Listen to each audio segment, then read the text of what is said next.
अस्सलाम वालेकुम to my all YouTube students. कैसे हैं आप सब? मैं अल्हम्दुलिल्लाह ठीक। लास्ट टाइम ये बुक है 9th क्लास की जहाँ से हम लोग पढ़ रहे हैं, ठीक है। Punjab text book board Lahore, ठीक है। ये 9th क्लास की बुक है जहाँ से हम लोग पढ़ रहे हैं। 1.1 मैंने आप लोगों को करवा दी थी, आज हम लोगों ने करनी है 1.2। अच्छा 1.2 देखिए। Form From the following matrix, identify unit matrix, row matrix, column matrix and null matrix। अच्छा लास्ट टाइम मैंने आपको बताया था 1.2 करनी है आज हम लोगों ने। फिर मैं एक दफ़ा आप लोगों को रिकॉल करवा देती हूँ कि मैट्रिक्स क्या होता है। कोई भी वैल्यूज़ को हम लोग जब इन ब्रैकेट्स में क्लोज कर देते हैं तो वो क्या होता है, मैट्रिक्स। तो 1.2 का क्वेश्चन नंबर 1 है, उसने बोला कि रो मैट्रिक्स इनमें से कौन सी है, कॉलम मैट्रिक्स कौन सी है, नल मैट्रिक्स कौन से है, यूनिट मैट्रिक्स कौन से हैं, ठीक है। तो पहचान आपने खुद करनी है। अब मैट्रिक्स की आपको हो गई। नल मैट्रिक्स, अगर कोई भी वैल्यू हम लोग 0 0 रख दें तो ये क्या होता है, नल, ठीक है। नल मैट्रिक्स अगर हम लोग 1 0 0 1 कर दें तो ये क्या है, आइडेंटिटी मैट्रिक्स। 1 को आइडेंटिटी शो करते हैं, ठीक है। अगर सारी वैल्यू 0 हो तो वो नल होता है। उसके बाद है रो मैट्रिक्स, वो कौन से होते हैं, 1 2 इस शक्ल में, ठीक है। ये क्या है, रो। अगर इसको हम लोग ऐसे लिख दे 1 और 2, ये हॉरिजॉन्टल है, horizontal side, and this is vertical. और वर्टिकल को क्या कहते हैं, कॉलम, कॉलम मैट्रिक्स। तो आई होप पहला क्वेश्चन आप देखें, ये क्या है, नल मैट्रिक्स, ये क्या है, रो मैट्रिक्स, ये क्या है, कॉलम मैट्रिक्स, ये क्या है, आइडेंटिटी, ये नल मैट्रिक्स है, ये कॉलम मैट्रिक्स है। तो फर्स्ट क्वेश्चन की आप लोगों को समझ लगी। सेकंड है from the following matrix, square matrix कौन से हैं, रो मैट्रिक्स कौन से हैं, आइडेंटिटी मैट्रिक्स कौन से हैं, रेक्टेंगुलर मैट्रिक्स कौन से हैं, कॉलम मैट्रिक्स कौन से हैं और नल मैट्रिक्स कौन से हैं। रो हमें आता है, हमें पता है इसमें से रो कौन सा है, आइडेंटिटी हमें पता है 1 1, कॉलम भी पता है, नल भी पता है, स्क्वायर मैट्रिक्स नहीं पता हमें और रेक्टेंगुलर मैट्रिक्स नहीं पता। अब इन दोनों को देख लेते हैं कि स्क्वायर मैट्रिक्स किसे कहते हैं और रेक्टेंगुलर मैट्रिक्स किसे कहते हैं। मैट्रिक्स देखते हैं, स्क्वायर मैट्रिक्स। अगर मैंने अब आपको रो और कॉलम की डेफिनेशन बताई है ना, 1 2 3 4। अब इसमें देखिए, ये एक रो, ये 2 रो, ठीक है। कॉलम कितने हैं, 1 2, मतलब इसमें 2 by 2। ऑर्डर ऑफ मैट्रिक्स हम लोगों ने पढ़ा था ना 1.1 में, बस वही है। अगर नंबर ऑफ कॉलम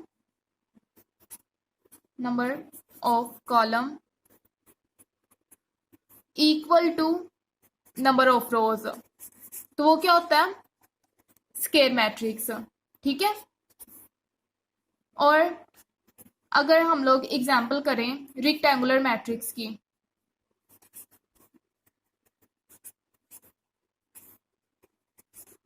उसमें होता है 1 2 3 4 5 6। इसमें रोज कितनी है, 1 2 3, और कॉलम कितने हैं, 1 2, मतलब कि 3/2। ऑर्डर तो आपको लेना आता है ना। तो इसमें नंबर ऑफ कॉलम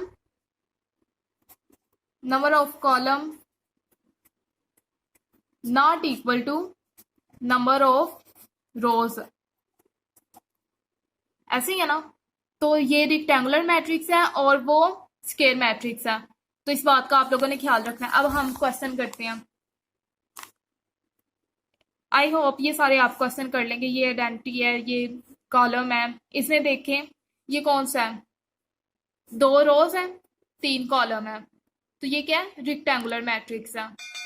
ठीक है। इसमें नंबर ऑफ रोज कितनी है 2 और नंबर ऑफ कॉलम कितने हैं 2, मतलब ये स्केयर मैट्रिक्स है। तो इस तरह आपने ये सारे क्वेश्चन कर लेने। ये नल मैट्रिक्स है, इस तरह आपने ये भी नंबर ऑफ रोज कितनी है 3 और नंबर ऑफ कॉलम 3 है, तो ये क्या है स्केयर मैट्रिक्स है। नेक्स्ट क्वेश्चन की तरफ चलते हैं। From the following matrix identify diagonal. अब हम लोगों ने डायगोनल क्या होता है, स्केलर क्या होता है, यूनिट आइडेंटिटी मैट्रिक्स। अब वो देखते हैं। आइडेंटिटी मैट्रिक्स का तो आपको पता है कि ये सी वाला आइडेंटिटी है। ये वाला क्वेश्चन देखते हैं। डायगोनल की आप लोगों को डेफिनेशन बता देती हूँ मैं। डायगोनल मैट्रिक्स, डायगोनल मैट्रिक्स कौन से हैं। डायगोनल मैट्रिक्स में हम लोग ये एंट्री कोई भी करनी है, उसके अलावा बाकी 0 0 होनी चाहिए। मतलब ये ज़रूरी नहीं कि ये 1 1 नहीं हो, ये मैट्रिक्स डिफरेंट होने चाहिए और बाकी एंट्री 0 0 हो। अगर नहीं समझ लगी तो आप ऐसे देख लें 1 0 0 0 2 0। तो इसमें ये देखें ये डिफरेंट है, बाकी सारे एंट्रीज क्या है 0 है। ठीक है। नेक्स्ट है स्केलर। स्केलर हम लोग देख लेते हैं। स्केलर में होता है कि ये एंट्री जो है ना सेम होनी चाहिए, जिस तरह 4 4 0 0, ये वाला मैं आपका क्वेश्चन ले रही हूँ। ये क्या स्केलर, मतलब ये सेम हो, बाकी जो एंट्री है वो 0 होनी चाहिए। ठीक है। तो इस क्वेश्चन में ये डायगोनल भी है, ये स्केलर भी है। ठीक है। और इसमें ये भी डायगोनल है, इसमें ये डायगोनल है, आइडेंटिटी है, ये क्या डायगोनल है। तो आई होप आप लोगों को समझ लग जाएगी। और ये आप लोगों ने 1.2 का पेज कंप्लीट कर लेना। नेक्स्ट हम लोग देखते हैं फाइंड नेगेटिव और matrix A B C D E, मतलब इनका ना नेगेटिव मालूम करना है। ये कैसे क्वेश्चन करते हैं। क्वेश्चन नंबर 4 है, इसका ए पार्ट है 1 0 -1। ये क्वेश्चन करवा रही हूँ। इसमें आपने नेगेटिव कैसे मालूम करना है, नेगेटिव ए को मल्टीप्लाई करना है, माइनस के साथ मल्टीप्लाई करना है। तो जिसके साथ माइनस नहीं है उसके साथ माइनस लगा देना, और जिसके साथ मतलब के बाहर माइनस लगेगा, ऐसे ये आंसर है। मतलब जिसके साथ माइनस नहीं है उसके साथ हम लोगों ने माइनस लगा दिया, और जिसके साथ माइनस था उसको प्लस में चेंज कर दिया। इस तरह एक और क्वेश्चन है, ये देखें सी वाला करवा रही हूँ। C equal to 2 6 3 2। तो इसमें आप क्या करेंगे, -2 -6 -3 -2। ठीक है। सबके साथ माइनस का साइन आ गया, ये क्या नेगेटिव मालूम कर रहे हैं। नेक्स्ट है find transpose of each of the following. Transpose क्या होता है, बहुत ही इंपॉर्टेंट क्वेश्चन है ट्रांसपोज।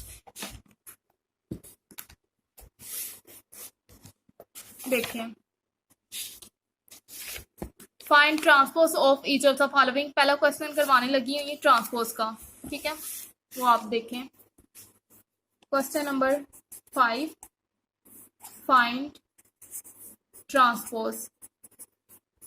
इस एक्सरसाइज में सारी डेफिनेशन थी। आई होप आप लोगों को डेफिनेशन अब क्लियर हो जाएंगी। अब आप जब खुद बुक से पढ़ेंगी तो आप लोगों को डेफिनेशन आ जाएगी।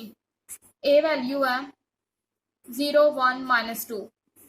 तो ए का ट्रांसपोज कैसे लेंगे हम लोग, ये कॉलम में है ना तो इसको रो में चेंज कर देंगे 0 1 -2। तो ये क्या हो जाएगा ट्रांसपोज। आपने क्वेश्चन इस तरह नहीं करना, हमेशा सोल्यूशन लिखना कि ये सोल्यूशन है। ठीक है। एक और क्वेश्चन करते हैं। सी वाला पार्ट है इसका 1 2 3 2 -1 0। सोल्यूशन रो को कॉलम में चेंज कर देना। सी का ट्रांसपोज है, ये रो है ना इसको हम लोगों ने कॉलम में लिखना, ये रो है इसको हम लोगों ने कॉलम में लिखना। 3 0, ये ट्रांसपोज हो गया। ठीक है, समझ लगी आपको ट्रांसपोज कैसे होता है। लास्ट इस एक्सरसाइज का लास्ट क्वेश्चन है वेरीफाई दैट ए की वैल्यू दी हुई या बी की वैल्यू दी हुई है हमें, और ये हम लोगों ने मालूम करना है। मैं आपको करवा देती हूँ।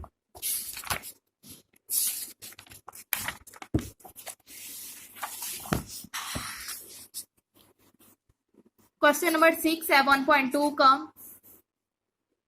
ए की वैल्यू दी हुई है हमें 1021, ठीक है।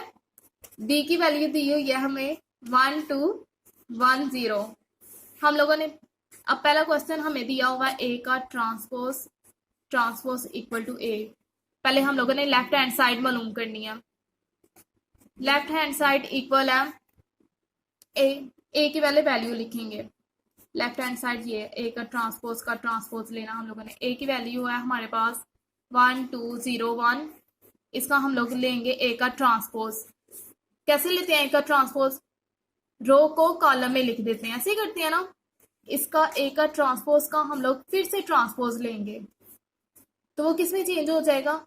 1021, मतलब कि वो पहले वाली वैल्यू बन गई है, ठीक है। तो ए का ट्रांसपोज हमारे पास किसके इक्वल आ गया? ए का, जाहिर सी बात है दोबारा वही वैल्यू बन गई है। तो left hand side equal to right hand side.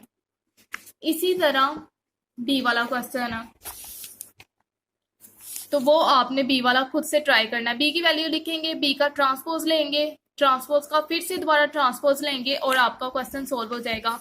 और आज की एक्सरसाइज हमारी हो गई है मुकम्मल। आज की एक्सरसाइज में सारी डेफिनेशन थी, रो, कॉलम, यूनिट की और डायगोनल, स्केलर, ट्रांसपोज की डेफिनेशन। तो मैंने आपको एग्जाम्पल के साथ डेफिनेशन समझा दी है। अब आपने इसी बुक से डेफिनेशन पढ़नी है और इंशाल्लाह आपको समझ लग जाएगी। तो आज का लेक्चर यहीं पर मुकम्मल करते हैं। तो इस चैनल पर जो नए आए हुए हैं उन्हें मैं वेलकम कहती हूँ और इसके साथ आप मेरे साथ जुड़ जाएं, इस चैनल को सब्सक्राइब कर दें। और अगर आप किसी भी स्टूडेंट को जानते हैं 9th-10th के, तो उन्हें मेरे चैनल के बारे में लाजमी बता दीजिएगा, ताकि जो बच्चे इस लॉकडाउन में पढ़ नहीं सके तो वो भी इससे फ़ायदा उठा सकें, ठीक है। अस्सलाम वालेकुम।